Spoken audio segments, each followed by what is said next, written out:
1, 2, 3. Hey guys. I'm sorry. Okay. 3, 2, 1. Hey guys. Oh my gosh.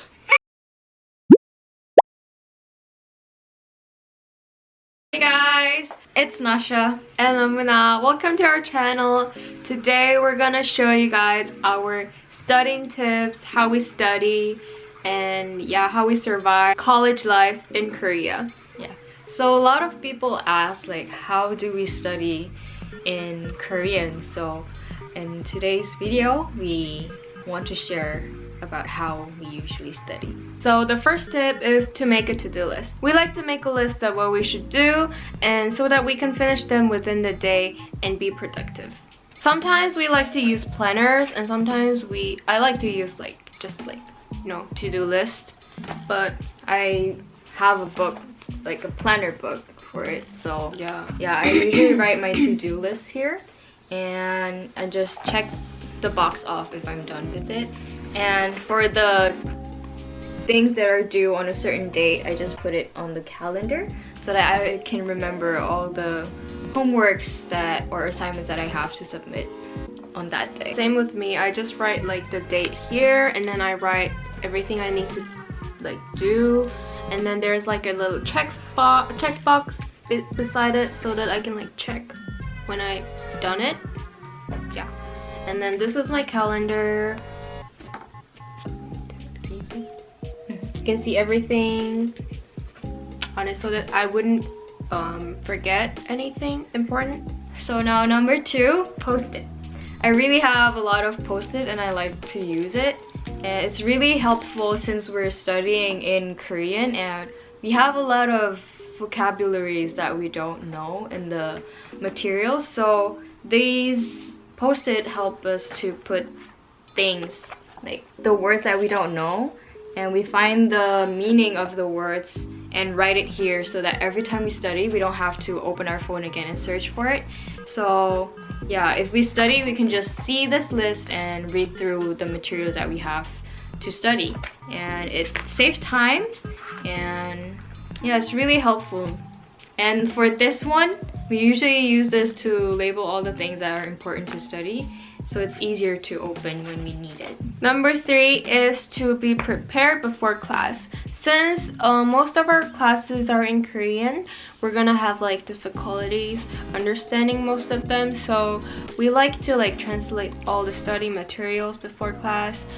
The professors usually like to give us the PowerPoint before class, so we just print it out and then do some notes, translations on the PowerPoint. For example, like this one. You want to explain it? Yeah, like this. Yeah, so we can print the PowerPoint that the professor gave before the class start, and yeah, we can write the things that we don't know yet, so that when we come to the class we already have a little bit of insight what the professor is about to teach, and it really helps to understand as the class goes by. I want to share 2 applications we like to use when we translate. First one is called Papago, and the second one is called Naver Dictionary. We like to use these 2 applications when we're translating, and I think both of them are better and accurate than Google Translation. Yeah. Naver and Papago is so much better, especially if you want to translate Korean. Number 4 is to clean your desk. I know it sounds a little bit weird, but having a clean desk when you study really helps you to focus, and having a good environment as you study really does help you to concentrate and not to play with things around you. And one more thing is the light. It's also important. So personally, I didn't use a desk lamp before, and it was really dark, so it really makes me sleepy when I study. And I decided recently to buy a new desk lamp, the bright one. And firstly, it's good for your eyes, and secondly, it really helps you to stay awake as you study, so you won't, be sleepy in the middle of studying. So number 5 is to put your phone away because phone is our biggest distraction. We should just like, you know, turn the notifications off, turn the airplane mode on, anything to keep our phone off. But sometimes we need our phone to use like dictionaries, we need them to like take pictures of the study materials. So maybe we should just like delete like certain apps. As I study, I really like, it's a habit to open Instagram as I study, so I decided to delete my Instagram, especially when it's like a midterm exam or final exam period. Personally, it really helps because you don't have anything to open as you study, and it makes you focus more on studying instead of being distracted with other notifications and, you know, applications. So I think deleting Instagram or applications that really disturbs you as you study is really helpful. So number 6 is to get enough sleep and energy. Don't sleep too late, or especially don't stay up all night. It's really not good for your health, and forcing yourself to study won't help your brain to be better. So make sure that you have enough energy and enough sleep. So if you really need to study more, then you can sleep early and then wake up really early. It's better than you stay up late and then wake up like really late. So yeah, get enough sleep and energy. Number 7 is to drink water, be hydrated, and also eat healthy snacks.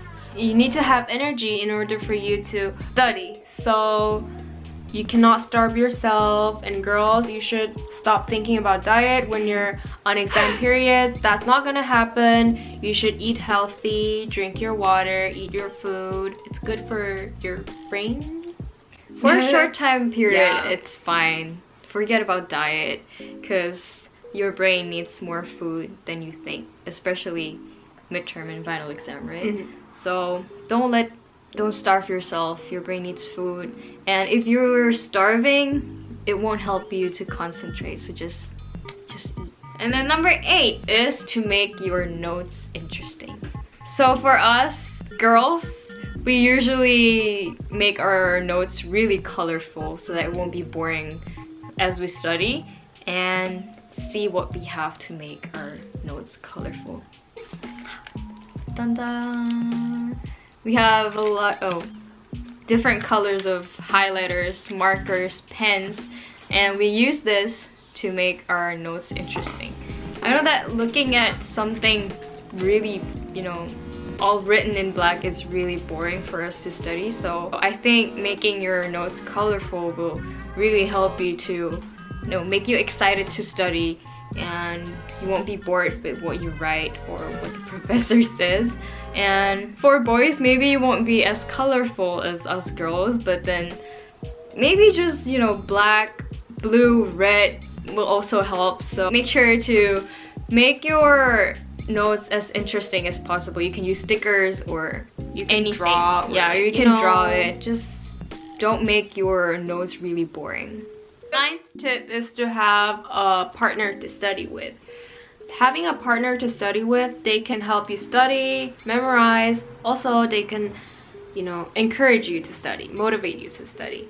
The most important thing is to find someone who is motivated as much as you are, not like lazy or sleepy, because that's gonna discourage you, and you're also gonna be in that state.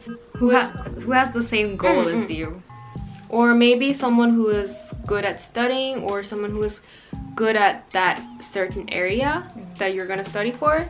Yeah, and you can also help each other explain, or for example, you ask a question and the other person will answer, and vice versa. I think it also helps us to memorize what we asked and what we answered. So these are the tips of studying that we can share, and I hope it'll be helpful for you guys, especially if you're studying here in Korea, or anywhere else is also possible. And please comment down below the tips that you think are the most effective. And that's it for today, and thank you guys for watching. We'll see you in our next video. Bye! Bye.